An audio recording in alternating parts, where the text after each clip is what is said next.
Hi, everyone. Harry here to talk about the dissent that Justice Alito was apparently in the process of writing when the Supreme Court dropped its big order, 1 a.m. Saturday morning this weekend. I've written about that in today's Substack. I have also had a long off-the-cuff live reaction to it with Steve Vladeck and Jen Rubin, which you can find on the Contrarian Substack. But I want to talk about the Alito dissent, which at the time had not issued. First, far and away, the most interesting aspect of this is the backstory.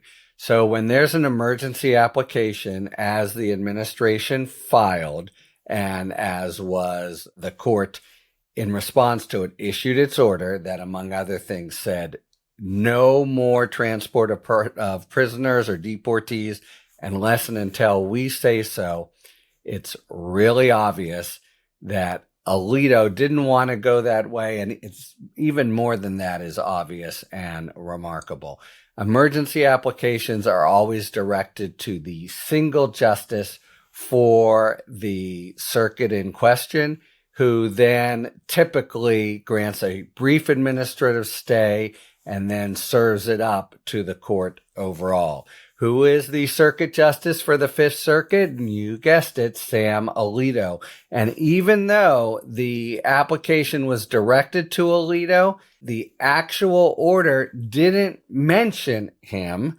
And it invariably would, because it would say the application presented to Circuit Justice Alito and by him referred to the court. That didn't happen here. And we'll maybe find out the sort of collateral details, but basically it seems pretty clear that a majority of the court, and this had to be, with Roberts really running the show, said, Sam, go ahead and write if you want, but we're not going to wait for you. We want this thing to come out right away.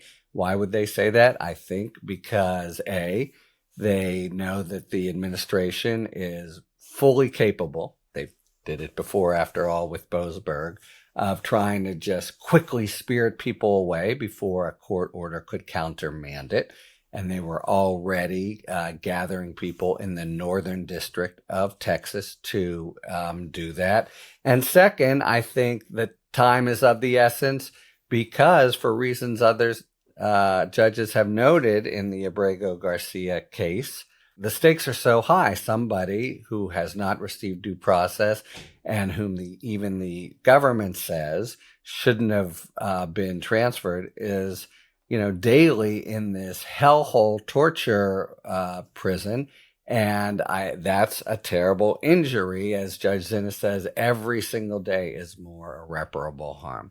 So I think in that context, basically, the Chief Justice has this power, if he's acting for the court, said, Sam, keep writing. I don't want an administrative stay. We want it this second, so there's no delay, so we can issue our order. And if you want a dissent, which typically would issue with the order, you'd have the dissenting statement. But Alito was obviously saying, I'm not ready. It just came in, etc. Roberts said, Sam, that's fine. Just write it and we'll issue it when you do. That's a really remarkable fact that really speaks to a schism in the court, 7-2, Thomas and Alito on one side, and B, a real focus within the court on both the prospect of the administration pulling another fast one and on just the injury to a man, a resident of the United States, who was told, no matter what, here's my order, do not transfer me to El Salvador, who now is in this hellhole where a judge has found, on top of everything else, for every other prisoner, he in particular is likely to be really roughed up by people down there. Okay.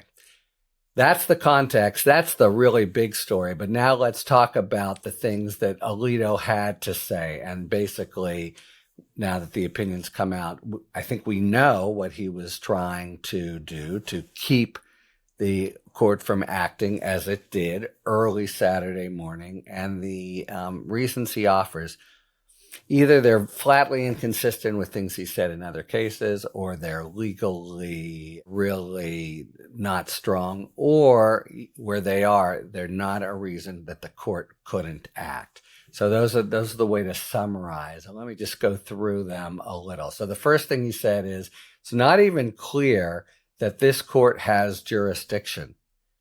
That's just a crazy point. The court has jurisdiction as soon as a case is in the court below, the Fifth Circuit. That's, just a flat out statute. He's trying to make a clever point about TROs versus permanent versus preliminary injunctions and the like, but the notion that the court doesn't have jurisdiction, that's a make-weight argument and really like a joke. Now, he said, however, there's another problem, which is that the court did something funky with these TROs and when they can be immediately appealed. But again, the court has done it before. He's typically been in the majority. Now, what the next point he makes is, you really have a general obligation to seek emergency injunctive relief in the courts below before coming to the Supreme Court. Yeah, you do. And they did. They then, after having sought it, they went directly into the Supreme Court. They didn't wait for to see what the Fifth Circuit would do. But it's impeccable that they went to the Supreme Court. And moreover, guess who's done it repeatedly in the last few months and back in 2017 to 2021, you guessed it, the Trump administration. So a crappy argument. Then he says, well, only in the most extraordinary circumstances under our rules, we shouldn't entertain it unless it was first sought below and you have a judge's order. Yeah, that's right. But it was sought, and this is extraordinary circumstances. That's the point he's missing. We hadn't gotten a response from the government yet, says Sam Alito.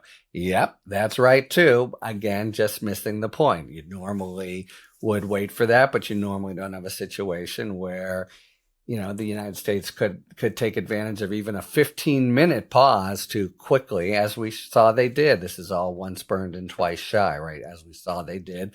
They can load people very quickly on this plane in the Northern District of Texas, where the Fifth Circuit can reach, but the district court, which is in the Southern District of Texas, couldn't, and just, fly them out under cover of night.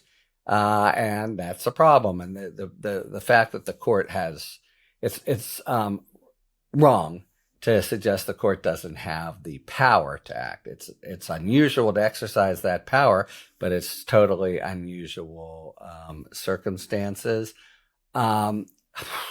This one, I think, is pretty bad. They've talked about, hey, the attorney for the government said we weren't going to send out any planes Friday or Saturday, so you didn't need to do it. And that's not what the attorney for the government said. The attorney for the government said we won't do it Friday. And as of now, he said something really prevaricating and squirrely about Saturday, that the bottom line of which was, deafening, we might do it. And on that basis, the court went ahead, and for Alito to sort of mischaracterize and over-rely on that quote from the court, really shows, I think, where he is coming from. And it's a place that is just looking not to grant relief. And finally, he talks about they haven't certified a class yet, and the court's order goes to not a class certified, but prospective members of a class. Again, impeccable. There are some courts. Well, there's a brewing question: can there be a class action in habeas? But the courts who have answered it have answered that there can be. And in any event, it's just not an impediment toward going forward and moving. So you have these series of really sort of petty and characteristically sort of dyspeptic protests by Alito. And I think you can predict that that's what he was churlish in just that way, very early Saturday morning.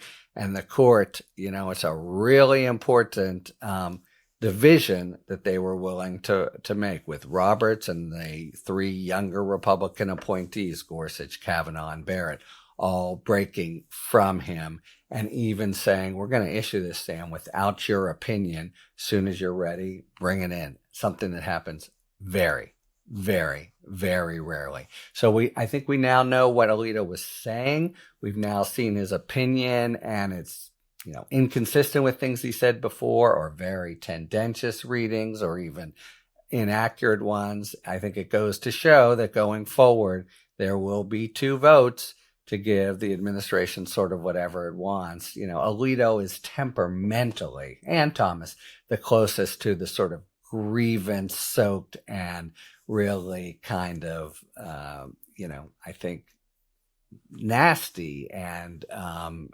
angry at what they see as the sort of overall judicial, legal, and political culture. And, I think they've announced that going forward in the court, it's looking like right now 7-2. It could get worse.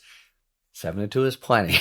If the court, I see this as glass half full, in that with these objections and these sort of norms of normally you wait for the dissent, normally you let the circuit justice do an administrative stay, that they didn't do it here when Alito was making these really was making these adamant objections, says a lot about how solid the 7 members of the court are when it comes time to rule about the necessity for the prisoners, including the ones that are down there, we will see, to have due process and not to quibble with little procedure rules that get in the way of something that is so essential. So there's what Alito had to say. There's almost certainly what he was saying very late Friday night, early Saturday morning, and very likely what the court, the 7 members, were rejecting and just moving ahead, all of which is pretty encouraging news. Talk to you later. Thanks for tuning in. If you enjoyed this video and other Talking Feds content, please take a second to like and subscribe. Talk to you later.